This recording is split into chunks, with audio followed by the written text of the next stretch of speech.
నాన్న నేసిన చీర, మా నాన్న నేసిన చీర ఇది నా వరకు ఎలా వచ్చిందో, ఇందులో ఏ మిస్టేక్స్ జరిగినాయో తెలుసుకోవాలంటే లాంగ్ వీడియో చూడాల్సిందే. మరి ఒకటి, ఈ చీరలో చిన్న డ్యామేజ్ వచ్చింది.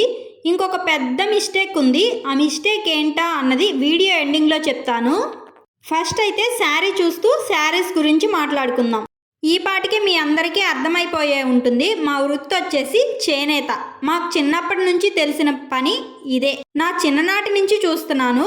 మా అమ్మ నాన్న కావచ్చు, మా చుట్టుపక్కల వాళ్ళందరూ కావచ్చు, ఎక్కువ మగ్గాలు నేస్తారు కదా.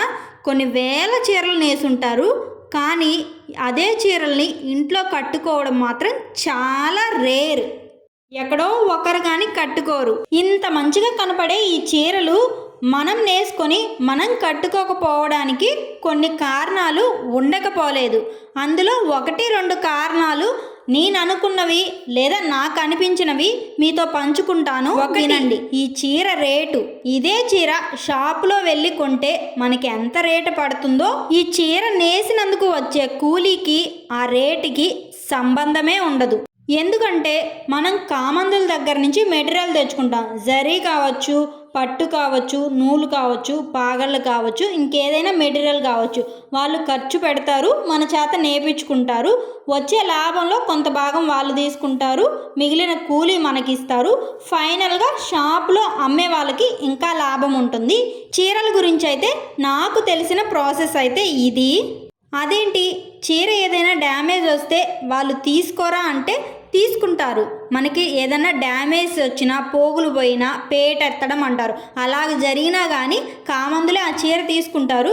కాకపోతే మనకిచ్చే డబ్బుల్లోంచి మైనస్ చేసుకుంటారు డ్యామేజ్ని బట్టి. ఒక 500 కానీ 1000 రూపాయలు కానీ అది చీరలో ఏదైతే డ్యామేజ్ అయిందో దాన్ని బట్టి మాత్రమే వాళ్ళు తీసుకుంటారు.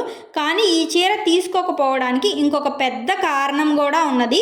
ఫస్ట్ అయితే చీరకు వచ్చిన డ్యామేజ్ చూడండి. చీర కాఫీ కలర్ అయ్యేదానికి డ్యామేజ్ అంత సరిగా కనిపించట్లేదు. చూస్తున్నారు కదా, వీడియోలో కనిపిస్తుంది, పోగులు పోయినట్టు కనిపిస్తుంది కదా, అదేనండి డ్యామేజు. ఇదైతే చీర స్టార్టింగ్లోనే వచ్చింది మనకి. అంటే అది బ్లౌజ్ పీస్ తర్వాత కట్టు చెంగు కొంచెం ఉంటుంది కదా, ఆ తర్వాత వచ్చింది ఈ డ్యామేజు. కుర్చీలలోకి పోతుంది. నాకు తెలిసి ఫస్ట్ 2 కుర్చీలలోపే వస్తుంది ఈ డ్యామేజు. దీన్ని ఎలాగైనా కవర్ చేయాలి, లేదంటే కుర్చీలలోకి పోయినా పర్లా, జాగ్రత్తగా వాడుకుంటే సరిపోయిద్ది. ఇప్పటికి కదా అసలు కథ స్టార్ట్ అయింది. ఇప్పటికైనా మీరు గమనించినట్టయితే కామెంట్ రూపంలో తెలియజేయండి. శారీ చూపించగానే అర్థమైపోయి ఉంటుంది రెండో పెద్ద మిస్టేక్ ఏంటా అన్నది. ఒకవేళ మీకు అర్థం కాకపోయినా నేను చెప్తాను. చీర స్టార్టింగ్లో నేను పళ్ళు చూపించాను కదా, ఆ పళ్ళు కలరు, ఎండింగ్లో బ్లౌజ్కి వచ్చే కలరు రెండు సేమ్ అని మీరు అనుకుంటున్నారా? అనుకోర్లేండి, వీడియోలోనే క్లియర్గా అర్థమవుతుంది కదా. ఇది వచ్చేసరికి బ్లౌజు అరిటాక్ పచ్చుంది, పళ్ళు అంటే కమ్మి, పైటి చెంగు వచ్చేసరికి మెంతి కలర్ లాగా ఉంది కదా. ఇదేనండి ఇంకొక పెద్ద మిస్టేక్. ముందు కనుక కమ్మి నేసున్నట్టయితే కమ్మి కలరే లాస్ట్లో వచ్చే బ్లౌజ్ పీస్కి నేయాల్సింది. లేదా ముందు జాకెట్ ముక్క నేసున్నట్టయితే జాకెట్ ముక్కకు వచ్చున్న కలరు కమ్మిలో అంటే పైటి చెంగులో నేయాల్సింది. అవి రెండు వేరు వేరు కలర్లు పడ్డాయి. అంత కలర్ డిఫరెన్స్ కనిపిస్తుంది. అలా ఎలా నేసారండి అనుకోగాకండి. ఈ కండులు మనం నేసేటప్పుడు వాటర్లో వేసినప్పుడు ఇలాంటి దగ్గర కలర్స్ కొంచెం ఒకేలా కనిపిస్తాయి. జరిగిపోయింది.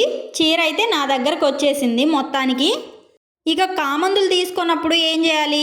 మనం ఎవరికైనా తెలిసిన వాళ్ళకి ఇవ్వాలి, లేదంటే మనం ఇంట్లో ఉంచేసుకోవాలి కదా. ఇంత పెద్ద మిస్టేక్ కలర్ వేరేది పడినప్పుడు మరి ఎవరైనా బయట వాళ్ళు తీసుకోవడం కొంచెం కష్టమే కదా. అందుకని నాకు ఇచ్చేశారు. నేను వచ్చేసి సమాన సాయి రంగు, మా అమ్మ కొంచెం నల్లగా ఉంటారు, ఆవిడకంటే ఈ చీర నాకు సెట్ అయ్యిద్ది అనుకొని నాకు ఇచ్చారు. మొత్తానికి ఏదేమైనా సరే ఈ చీర అయితే నా దగ్గరికి చేరింది. ఇది బ్లౌజ్ కుట్టాలి, దగ్గరలో ఒక ఫంక్షన్ ఉంది, చూద్దాం అప్పుడు లోపు అవుతుందో లేదో. ఇకపోతే వీడియోలో కనిపించే ఆరెంజ్ కలర్ ముక్క, అది కూడా చీరలో ముక్కేనండి. ఎక్స్ట్రా మిగిలితే నేసుకున్నాము. అది వచ్చేసి మా రిలేటివ్స్లో ఒకళ్ళు ఇచ్చారు, మా పాప కోసం. చాలామంది ఉన్నారు, అందులో ఒకరు ఇచ్చారు. ఈ వీడియో మీకు నచ్చినట్టయితే please like, share and subscribe to my channel ఈ తరం కోడలు. అలాగే ఇలాంటి మరిన్ని ఇంట్రెస్టింగ్ వీడియోలు చూడడం మాత్రం మర్చిపోకండి.